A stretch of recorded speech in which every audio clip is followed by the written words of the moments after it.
This is the resistive testing of electrostatic dissipative 3D printed parts, presented by Team 20.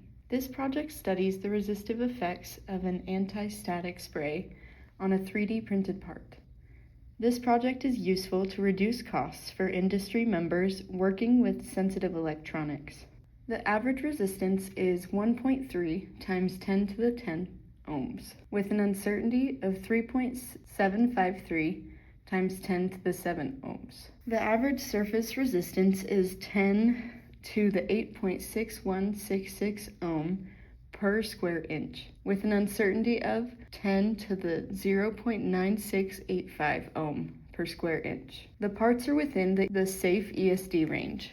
Electrostatic discharge, also known as ESD, poses a risk to sensitive electronics. Too much of an electrical charge can damage an electronic component. To help these sensitive components, ESD-safe 3D printed parts can house and protect them from ESD events. This project seeks to evaluate the resistive effects of using an anti-static spray on 3D printed parts. ESD-safe filament is more expensive than regular filament, so being able to use an anti-static spray can reduce costs for the project. The specific resistive effects that will be studied are the surface resistance and total resistance of the samples. To be determined to be ESD safe, a part must measure a surface resistivity between 10 to the 6th ohm and 10 to the 11 ohms.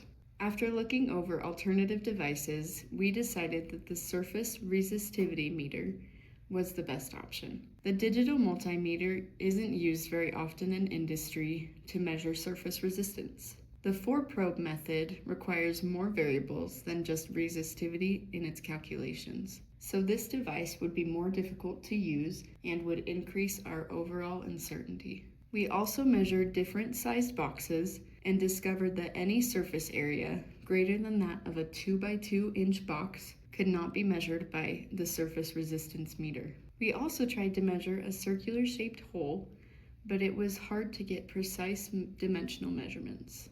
The project was conducted as follows. First, 5 different types of specimens were designed in CAD. Second, they were then 3D printed. Third, they were sprayed with a layer of the anti-static spray. Fourth, the areas in the surface resistivity were measured. Finally, our resistance was calculated from our measured values. In order to streamline analysis, some assumptions were made about the experiment. For example, first, the temperature print settings were uniform for all the parts. Second, the amount of spray on each part is the same. Third, lengths were considered consistent for each part. In other words, we did not need to take multiple measurements to determine heights and lengths for each part. Fourth, instruments remained calibrated throughout the experiment. The surface area was measured in terms of length, width, inner length of the holes, and inner width of the holes. We measured these values using calibers, for which the uncertainties are shown.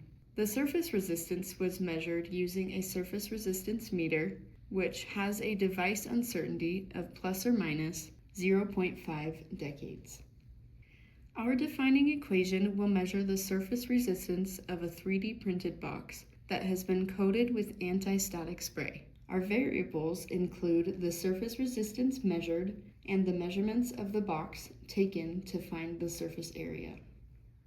The equations to measure the propagation of the uncertainty through the calculations are shown here. This uncertainty propagation takes the instrument's limitations and the standard deviation of the measured data into account. The unused uncertainty tools are also stated. Linear regression is not used, as there is no independent variable being varied to observe a trend. Chauvinet's criterion is not needed because no data point was extreme enough to suggest an equipment failure. Finally, student T was not used because Z values were used instead. On the left, we have our chart showing our results in terms of surface area due to different hole sizes. The bar graph shows the frequency of each resistance being measured, ranging from 10 to the 6th to 10 to the 12 ohms per meter squared. The right graph shows the overall frequency of each number across all of our data sets. These are changing with the size of the box and the hole size in each box. As you can see, the curves follow a Gaussian trend. The table shows the surface resistance and its uncertainty for the 4 trails done for each hole size. Because the values vary by degrees of 10, the theoretical values can differ greatly from the theoretical, giving a large percent difference between the two. The significance of the statistical results is the mean giving our best estimate of the material's property and the standard deviation showing the material is not homogeneous.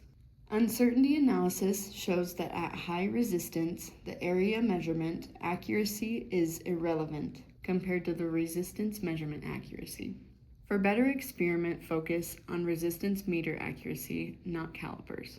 The statistical results are significant as the mean provides the most reliable estimate of the material's properties, while the standard deviation demonstrates that the material is not homogeneous across the sample area. The uncertainty results are significant because they reveal that the area measurement uncertainty is negligible compared to the resistance measurement uncertainty. This confirms that the majority of the total error is derived from the limitations of the resistance meter. Finally, the expanded uncertainty establishes a confidence window. Any theoretical value falling within this range is considered statistically consistent with the experimental data, validating the trial despite the large apparent percent error. To conclude, we found that the spray did make the 3D printed parts ESD safe. No measured values fell outside the allotted range, and the average fell within the requirements. An average resistance was established using a 95% confidence. In future testing, it can be recommended to utilize a surface resistance meter that provides a more precise measurement, and use a different measurement tool to make the area accuracy relevant in the uncertainty analysis. NASA Handbook 8739.21 was utilized for information on electrostatic discharge.